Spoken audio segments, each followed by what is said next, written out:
Hey, are you a self-taught pianist or are you new to the piano? Do you feel like you've been stuck at a certain level for a while and you have a little bit of trouble progressing and moving forward? What's up everybody? Welcome back to WattKeys, the channel where I discuss different aspects of piano playing to help you progress and get better. And today we're going to be talking about 3 common mistakes that I see a lot of beginners and self-taught pianists do. Now this video is going to be focused on technical things, but if this is helpful for you, be sure to hit that like button and subscribe because there's a part 2 to this video that's coming out that's going to be talking about more musical things. And real quick, just to throw it out there, I stream every single Saturday and I talk about piano, I talk about how to play, I review videos and stuff like that. So if you have any questions about this video, you can leave a comment below or you can come by my stream and just ask your question in chat and I'll be more than happy to demonstrate live for you what I'm talking about and to give a more thorough explanation. But with all that out of the way, let's get it. All right,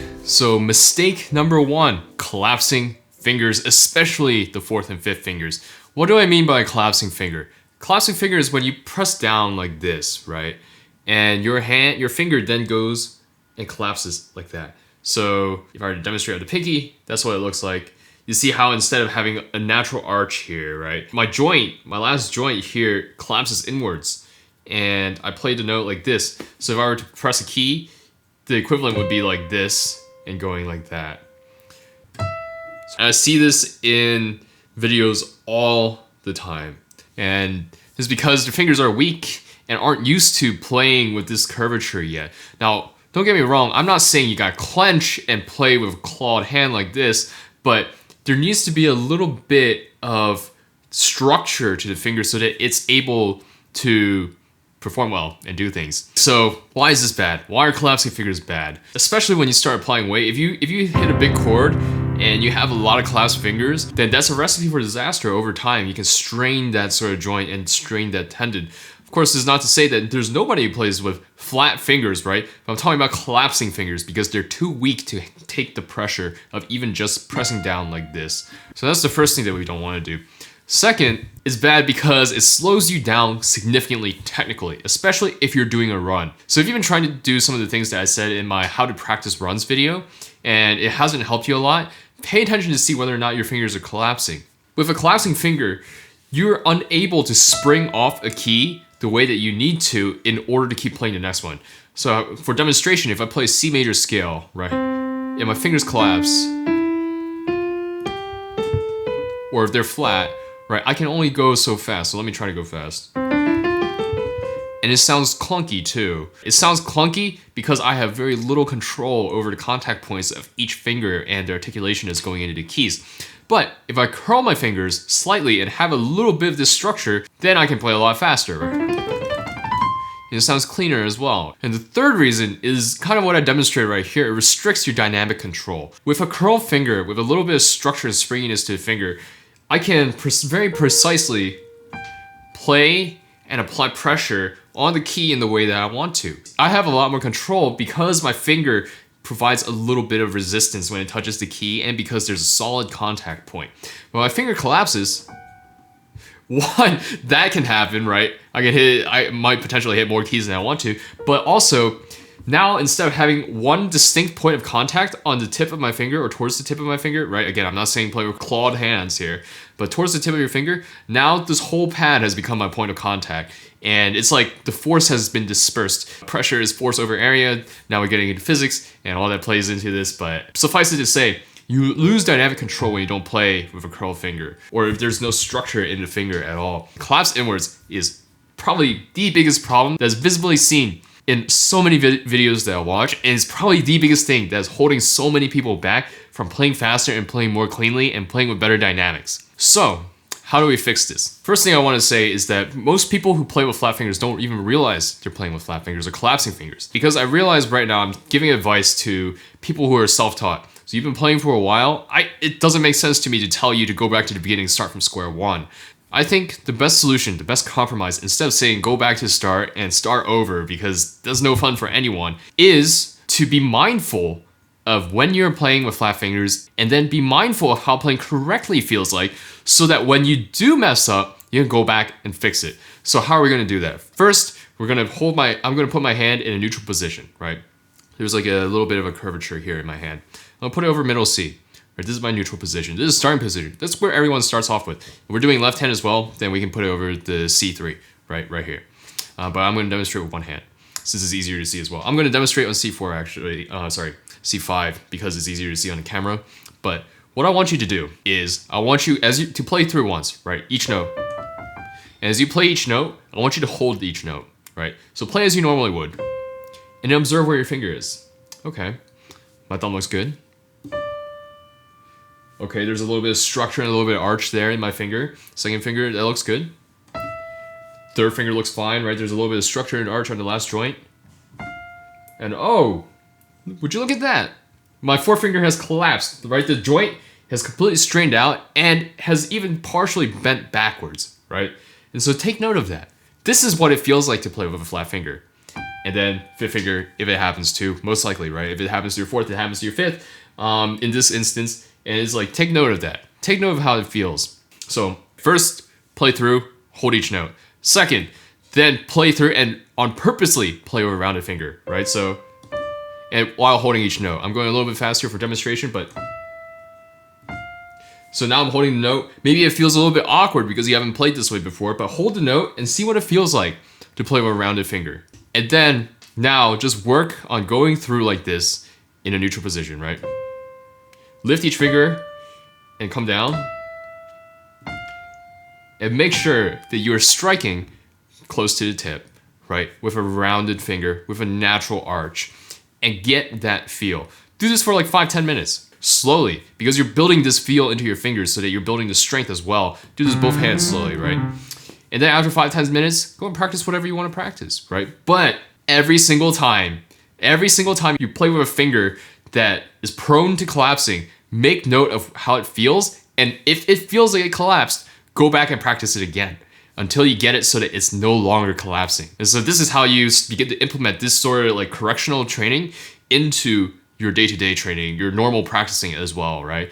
And so this hopefully will make it less boring for you than just having to sit down and really grind through doing this over and over again to build strength, maybe even doing some of the Schmidt preparatory exercises and like a whole bunch of Hannen just to regain that sort of feeling. This will take time, and this is probably something that you actually want to sit down and invest time into because the benefits are innumerable. And again, later, if you want to play with a specific touch where there's a flat finger, then that's fine. But right now, we're trying to rebuild that foundation so that you have a strong enough finger to go and do all those things. Mistake number 2, excessive arm movements. So what do I mean? When I see a lot of people passing, right, in their videos, even on a scale, I'll demonstrate my left hand here because it's a little bit easier. Instead of passing, so if I play up here, instead of passing like this with the finger, they'll pass with the arm like this, so that the hand comes up over, I hope you can see that in the overview camera, but the arm comes over like this in order to get the finger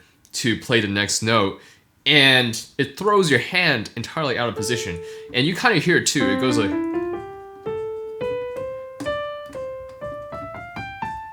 and coming down, right? With this big arm movement. Now, why is this bad? One, when I talked in one of my last videos about how to begin playing faster, right, practicing jumps and playing faster, one of the things that I said is that you have to optimize each movement. You have to be efficient with each movement. And this sort of big arm movement is very, very inefficient, right? Because you can, in thinking about a compass needle, right, if I had a needle pointing somewhere, I can point like this, right? I can move the needle by moving my finger like this. I can move my finger like that. Or I can move my wrist, or I can move my forearm, or I can move my whole upper arm to do it. But which one requires the least amount of work? Which one is the easiest to accomplish if I'm just moving this far? I only need to move like this. Which one should I use, right? Should I use my whole arm, which then has to require me moving the entire length of my arm and my finger in order to shift over that much? Or should I move my finger slightly like that? It's a similar concept. If you can do this sort of shift with just your fingers and just your wrist, then you should do it that way, because if you want to play faster, if you want to be more efficient, then this is what you have to do. So this now relates to point 1 as well. Your fingers also don't develop the independence and the strength that they need to, because your arm is always overcompensating for the movements that your fingers should naturally be doing. First and foremost, right, I realize as I'm talking more and more about fingers here that there could be a tendency to misinterpret what I'm saying and say, oh, I need to isolate my fingers and only play with my fingers like this to develop strength. I'm not saying that at all. I'm talking about where do I initiate the movement? Where does the movement initially come from? And how does the rest of the arm work to play that or move in that sort of technical way? A lot of injuries come from just playing with finger. What I'm talking about here is not that, right? I'm not talking about playing with only finger. I'm talking about initiating from the fingers so that your movements are as efficient as possible, so you have as much control over your movements as possible. And then we think about how does the arm, the wrist, and even the upper arm in some cases, and then the rest of the body, the core, the lats, everything, play into this sort of movement that we're going for right here. Another downside to playing with too much arm is that your tone's uneven. If I have to move my arm like this every time I'm shifting my hand position, right, it leads to a very uneven tone. And again, it plays back to what we were talking about with fingers collapsing. And obviously the last thing is that it has the potential to stress your shoulder. Your shoulders are always supposed to be relaxed when you're playing. It should be like your arms should be relatively at your side, right? And maybe a little bit up, just a tiny bit up, right? So that there's a little bit of space for you to move and to breathe as you're playing. But excessive arm movements have the potential to upset that sort of equilibrium and that sort of balance. So cutting down on arm movements will help your playing posture in general. Now, how do we fix this? One, again, be mindful of it. Most of you who are doing this aren't doing it this way because you set out to do it this way, right? You're doing it unconsciously because this is what made sense to you at first to get over your fingers, to get over the keys. And so first and foremost, I want you to begin realizing how it feels to swing your arm out like this to pass, or to swing it out like this to pass, like going down a scale. Every time you pass the thumb, see what it feels like. Look at how far your arm is going, right? If you're doing it, or coming in this way, or whatever. And make note that this is not the movement that you want. Second thing that I would do is when practicing scales, now on purposely try to hold your wrist completely neutral, right? So this forces you to pass on a finger like this, right? So if you look on the top-down camera, it's almost like I've planted my thumb here and I have complete movement parallel to the keyboard like this. So not parallel to the keys like this, it is perpendicular to the keys, right? But parallel to the keyboard like this. My arm is moving, right? But it's not my upper arm moving. That's the important thing. It's not my upper arm moving out like this and in like this to move my hand back and forth, but rather it's all coming from the forearm right here, from this joint. And so where am I initiating the movement is coming from my finger. It's coming from my hand and my finger and a little bit of my wrist. And feeling this as you're going up the keys, right? And coming back down will help you develop this sort of neutral wrist position that is more efficient than moving your forearm or your whole upper arm out like this. Now, for a genuine exercise to help with this, I've linked down below to IMSLP, Hanon, which is a book full of like preparatory or like exercises, you know, for pianists. But the ones that I would recommend to you are Hanon 32 to 35. Hanon 32 and 35 are all about passing the thumb. So I don't have it pulled up right now, but it's essentially 32 starts with just passing the thumb and the index. Like this, right? And so through this first initial index movement only, it's a lot easier to keep your wrist neutral than if you were to play the whole scale and have to pass on the third or fourth or whatever, right? So practice this, right? So again, I would say when practicing these, try to put your arms in like a soft lock position. You're not tensing so that your wrist is rock solid, but you don't want to needlessly move it either. Now, of course, before we get into point number 3, now if this video has been helpful to you so far, be sure to like and subscribe because that helps out the channel a lot. And comment below what you're struggling with so that I know what content to make to help you. Now, our last beginner technical error that I see a lot of is improper wrist or arm positioning. You can kind of see how all these things are like building up, right? And really they become more important as we go on. First we started with the fingers, then we moved on to the wrist and almost a bit of a forearm movement. And now we're moving on to the forearm, upper arm, and even into the shoulder. And talking about posture and positioning throughout the entirety of the body. Now really, you have to remember that you playing comes not just from your fingers, but from the entire foundation of how you're seated, how you're engaging your body, how you're moving side to side, but also how you're tensing, how you're relaxing, how you're pulling your shoulders back. All these things come into play on how you're going to sit down at the piano and then produce a sound. Now, what do I mean by improper wrist or arm positioning? I see a lot of people who play with the wrist too high like this or too low like this, right? And it puts unnecessary strain on the wrist in such a way that's actually exactly what causes this sort of nerve damage, right? Like carpal tunnel. You need a neutral arm position here in order to keep your playing safe. What do I mean by poor arm positioning? Some people shrug their shoulders and their upper arms come up like this instead of being entirely relaxed at the side, perhaps slightly out, right? To give yourself a little bit of movement room between your body and your arm. And from there, that's where you should be playing. Your wrist and your forearm should be level with the keys as you're playing, really the entire time. Again, why is this bad? Why is improper posture bad for you? Because it strains the shoulders, right? It strains the wrist.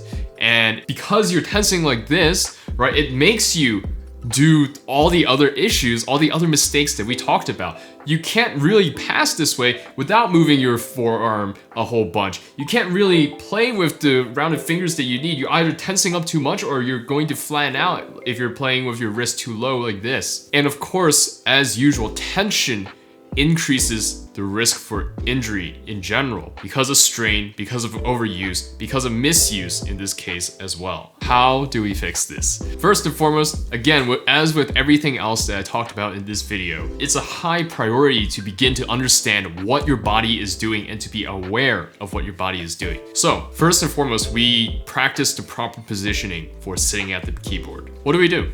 Hold the arms at the side. Completely relaxed. No tension in the shoulder whatsoever. And now you slightly raise them, right? Slightly raised. Until the point where your elbow and your wrist are level with the keys. In order to do that, you may have to raise your seat or you might have to lower it. We also need to be mindful of what happens at the hand. We want to maintain a slight arch here in the hand, right?